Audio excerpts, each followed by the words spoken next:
என்னோட கணவருக்கு என் மேல பாசமே இல்ல, என்னை கண்டுக்கவே மாட்டாங்க அப்படின்னு சொல்ற மனைவியா நீங்க? வீட்டுக்கு வந்ததும் ஏன் இவ்வளவு நேரம் ஆச்சு, எங்க போனீங்க, ஏன் இவ்வளவு நேரம் கழிச்சு வந்தீங்க, பால் காசு ஏன் கொடுக்கல, ஸ்கூல் ஃபீஸ் ஏன் கட்டல, இப்படி குறைகளை மட்டுமே நீங்க சொல்லிக்கிட்டு இருந்தா எப்படிங்க உங்க ஹஸ்பண்டுக்கு உங்க மேல அன்பு வரும்?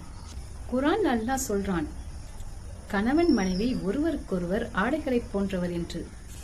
ட்ரெஸ் எப்படி நம்ம உடம்போட சேர்ந்து வேர்வையும் நறுமணத்தையும் சேர்ந்து சுமக்குதோ, அதே போலத்தான் இந்த ஹஸ்பண்ட் அண்ட் ஒய்ஃப் ரிலேஷன்ஷிப்ல இன்பத்தையும் துன்பத்தையும் சேர்ந்து சுமக்கணும். நமக்காகவும் நம்ம குடும்பத்துக்காகவும் கஷ்ட உழைச்சிட்டு வர நம்ம கணவரை வீட்டுக்கு வரையில இன்முகத்தோட அழைக்கணும். பொக்கிஷங்கள்லே சிறந்தது நல்ல மனைவி என்று நபி அவர்கள் தெளிவா சொன்னாங்க.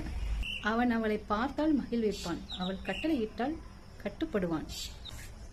சோ இந்த குடும்ப வாழ்க்கை எப்படி நடத்த வேண்டும் என்று இந்த வார்த்தை ரத்தினமா சொல்லியிருக்கு. சோ களைப்போடையும் கவலையோடையும் வீட்டுக்கு வர நம்ம ஹஸ்பண்ட, இன்னைக்கு நாள் எப்படி போச்சு, பிசினஸ் பரவாயில்லையா, கவலைப்படாதீங்க, அல்லாஹ் நமக்கு உதவி செய்வான் இப்படின்னு நல்ல வார்த்தைகளா பேசுங்க.